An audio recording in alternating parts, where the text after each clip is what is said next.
Hello दोस्तों, कैसे हो आप सब। Welcome to my YouTube channel. तो फ्रेंड्स, लास्ट टाइम हम क्या पढ़ रहे थे भाई, हम पढ़ रहे थे वैदिक सभ्यता या ऋग्वेद के बारे में क्या कर रहे थे, जानकारी हासिल कर रहे थे। और ऋग्वेद में क्या था भाई, इसमें जो क्या था, इससे पहले की जो सभ्यता थी वो थी सैंधव सभ्यता। सैंधव का मतलब क्या है, जो इंडस वैली सिविलाइजेशन थी या जो सिंधु नदी के किनारे वाली सभ्यता थी वो एग्जिस्टेंस में थी। उसके बाद वैदिक सभ्यता आई और वैदिक सभ्यता को हमने क्या किया था, दो पार्ट्स में क्या कर लिया था, डिवाइड कर लिया था। पहली जो थी ऋग्वैदिक काल की थी और दूसरी जो थी वो उत्तर वैदिक काल की थी या उत्तर ऋग्वैदिक का पीरियड था। ठीक है, अगर ऋग्वैदिक काल की बात की जाए तो क्या रहा है भाई, इसके लिए हमें बहुत टफ क्या रहा है, हमारे पास बहुत ज़्यादा क्या नहीं, हमारे पास सोर्स ऑफ रेफरेंस नहीं है, बहुत ज़्यादा सोर्सेज नहीं है जिससे हमें ये पता चल सके कि इसका टाइम पीरियड कब से कब तक का था। हमारे पास मतलब एक पुख्ता सबूत जैसे होते हैं ना, वैसा नहीं था कुछ भी। लेकिन जब ऋग्वेद एग्जिस्टेंस में आया, मतलब पहले क्या था, ऋग्वेद ओरल फॉर्म में था सारी की सारी इन्फॉर्मेशन, लेकिन जब से इसको क्या किया, रिटन फॉर्म में इसको लिखा गया है, तब क्या हुआ भी, तब हमें पता चला कि क्या थे भी, इंडस वैली सिविलाइजेशन भी क्या थी, मतलब इंडस वैली सिविलाइजेशन के बाद जो सभ्यता क्या आई थी, एग्जिस्टेंस में आई थी, उसे क्या बोलते हैं, वैदिक सभ्यता। और इसमें क्या था भी, ऋग्वेदी एक ऐसा सोच था, और जो लोग जो मतलब वहाँ निवास स्थान करते थे उसे क्या बोला जाता था, सप्त सैंधव देश भी बोला जाता था। सप्त सैंधव देश का मतलब क्या है, 7 नदियों का क्षेत्र। और ये 7 नदियाँ कौन कौन सी थी, सिंधु थी, सरस्वती थी,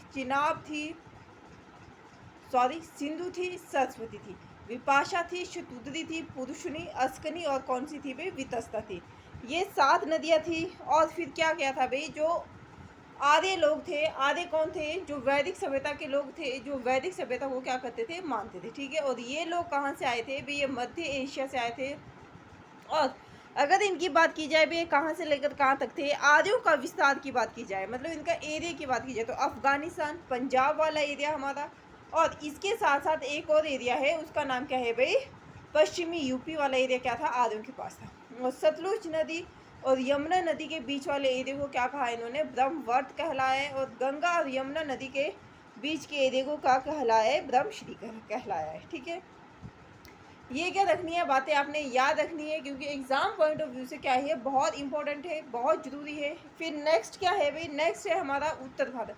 लेकिन जैसे जैसे क्या हुआ, इन्होंने मतलब अपने एरिया का विस्तार करना शुरू किया है। एरिया के विस्तार करने के साथ साथ क्या हुआ भी, इन्होंने पूरा का पूरा जो नॉर्थ इंडिया है उसको क्या कर लिया, कैप्चर कर लिया। कैप्चर इन द सेंस कि क्या कर लिया, उस पर कब्जा जमा लिया। अब जब कब्जा कर लिया तो फिर उसको एक नाम दिया गया, उसका नाम क्या था, आर्यव्रत था नाम। ठीक है, वैदिक संहिताओं में फिर भी बात करते हैं इसमें, क्योंकि जो ऋग्वेद है, ऋग्वेद में हर चीज़ के बारे में बात की गई है, नदियों के बारे में बातचीत की गई है, पशु पक्षियों के बारे में बातचीत की गई है, महिलाओं की बातचीत, मतलब महिलाओं के बारे में भी क्या की गई है, बातचीत की गई है। ठीक है, इसमें दासों की स्थिति से लेकर के मतलब वर्ण व्यवस्था तक की हमें सारा के सारा क्या दिखाई देता है, मतलब पूरा का पूरा क्या दिखाई देता है, बैलेंस दिखाई देता है। तो वैदिक संहिताओं में क्या थे, 31 नदियाँ थी, लेकिन जो ऋग्वेद का नदी सूक्त है उसमें 25 ही नदियां हैं। ठीक है, और जो सबसे महत्वपूर्ण या सबसे जरूरी नदी थी वो थी सिंधु। और जो सबसे शुद्ध नदी या क्या बोला जाता है, सबसे हॉली रिवर थी, वो कौन सी थी, सरस्वती, जिसे क्या बोला गया, देवी तमा, मोम तमा, या क्या कहा गया है, नदी तमा भी बोला गया है। ठीक है, अब बात करते हैं अगर सामाजिक स्थिति की, तो सामाजिक स्थिति कैसी रही है भाई, सबसे जो मेन मतलब या डोमिनेटिंग स्टेट में था, या मतलब जिसकी क्या थी भाई, सबसे ज़्यादा क्या चलता था, राज का शासन व्यवस्था चलती थी, वो था पिता। पिता क्या होता था अभी, सबसे जो बेसिक या क्या बोलते हैं उसको, फंडामेंटल यूनिट थी किसकी, सोसाइटी का, वो कौन होता था, पिता होता था। फादर इन द सेंस, और फादर को क्या बोला जाता था, कल्लू भी बोला जाता था। और उस टाइम पे हमें क्या दिखाई पड़ती है भाई, संयुक्त परिवार की व्यवस्था भी दिखाई पड़ती है, जिसमें सब लोग क्या देते थे, एक साथ रहा करते थे।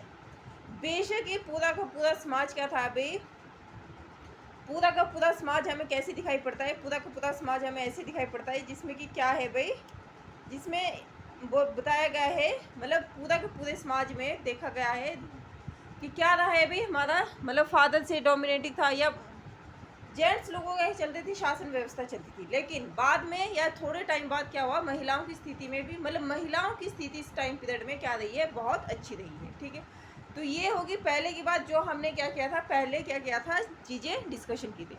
अब हम क्या करेंगे, इससे आगे की चीज़ें क्या करेंगे, डिस्कशन करेंगे। और आप क्या कर सकते हैं, चैनल को लाइक कर सकते हैं, शेयर कर सकते हैं एंड क्या कर सकते हैं, सब्सक्राइब भी कर सकते हैं।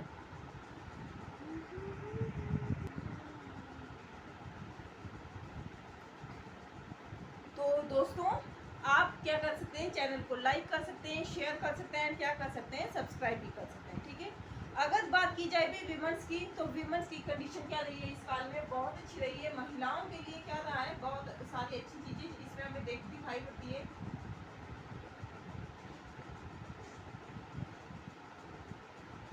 अगर बात की जाए महिलाओं की, तो क्या है भाई, स्त्रियों की स्थिति का क्या है, अगर आकलन करना हो तो क्या रही है भाई, वो बहुत बहुत अच्छी कंडीशंस में रही है। क्योंकि उन्हें क्या था, उनके लिए क्या था, उपनयन संस्कार क्या था, महिलाएं का उपनयन संस्कार होता था। उपनयन संस्कार का मतलब क्या है कि इससे क्या होता था, वैदिक काल में शिक्षा का अधिकार मिल जाता था। बेशक ये क्या थे, जेंट्स भी शिक्षा लेते थे और क्या मिलते थे, महिलाओं को या स्त्रियों को भी क्या था, शिक्षा का अधिकार इससे मिल जाया करता। ठीक है। महिलाओं की और कुछ चीजें हम क्या कर लेते हैं, क्लियर कर देते हैं। जैसे कि इसमें क्या नहीं दिखाई पड़ता है हमें, महिला की स्थिति में इसमें क्या नहीं दिखाई देता है हमें, सती प्रथा नहीं। सती प्रथा सबने सुनी है कि क्या होता था, जैसे किसी किसी के हस्बैंड की डेथ होगी तो उसे भी क्या कर दिया जाता था, जिंदा ही जला दिया जाता था। तो ऐसा कोई भी कहीं भी कोई भी विवरण हमें दिखाई नहीं पड़ता, या ऐसा कोई भी हमें डिस्क्रिप्शन नहीं दिखाई पड़ता कि इसमें वैदिक टाइम पीरियड में। ठीक है। और क्या नहीं था भाई, बाल विवाह की व्यवस्था भी नहीं थी। बाल विवाह ये भी क्या रखना है, आपको याद रखना है, बाल विवाह नहीं था। दहेज जैसी कोई व्यवस्था नहीं थी, दहेज जैसी कोई व्यवस्था नहीं थी। और क्या नहीं था भाई, पर्दा प्रथा।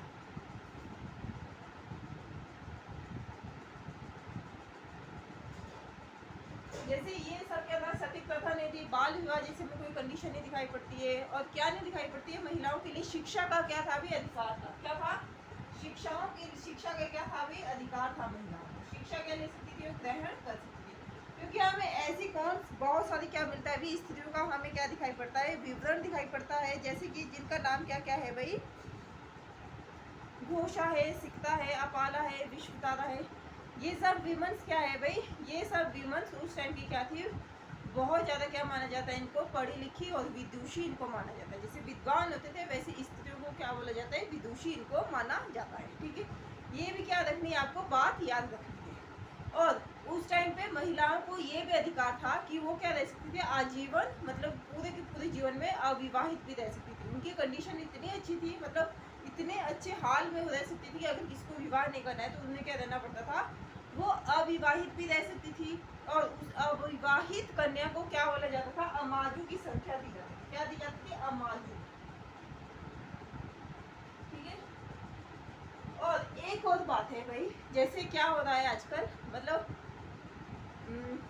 वैदिक टाइम पीरियड में भी क्या था अभी, एक ही पत्नी का क्या था भाई, एक ही पत्नी से क्या वो था, जैसे एक ही पत्नी के साथ आप शादी कर सकते हैं। जैसे इंडिपेंडेंस जब हमें आज़ादी मिली, आज़ादी के बाद क्या हुआ अभी, हिंदुओं के लिए पर्टिकुलरली ये लॉ लागू हुआ कि वो क्या कर सकता है, एक ही पत्नी से क्या कर सकता है, शादी कर सकता है। या एक ही औरत से क्या कर सकता है, शादी कर सकता है। या एक ही पत्नी क्या आ सकती है, उसकी लाइफ में आ सकती है। ठीक है। वैदिक टाइम पीरियड में भी ऐसी कंडीशन थी। अगर बात की जाए विवाह शादियों की, तो विवाह क्या कर सकता था, जेंट्स के लिए ये रूल था कि क्या करेगा वो, एक ही पत्नी के साथ क्या करे, एक ही पत्नी, क्या पत्नी कैसे बन जाएगी पहले, है एक ही औरत के साथ क्या करेगा, वो शादी करेगा और उसी के साथ क्या रहेगा, वो पूरी जिंदगी रहेगा। ऐसे नहीं भी आज इसके साथ, कल दूसरे के साथ, परसों तीसरी लेके आगे, नहीं, ऐसी कोई भी व्यवस्था हमें दिखाई नहीं देती। तो ये भी क्या रहा है भाई, बहुत अच्छी क्या रही है, बहुत अच्छा का अच्छा एक पूरा सिस्टम हमें देखने को मिलता है। ठीक है।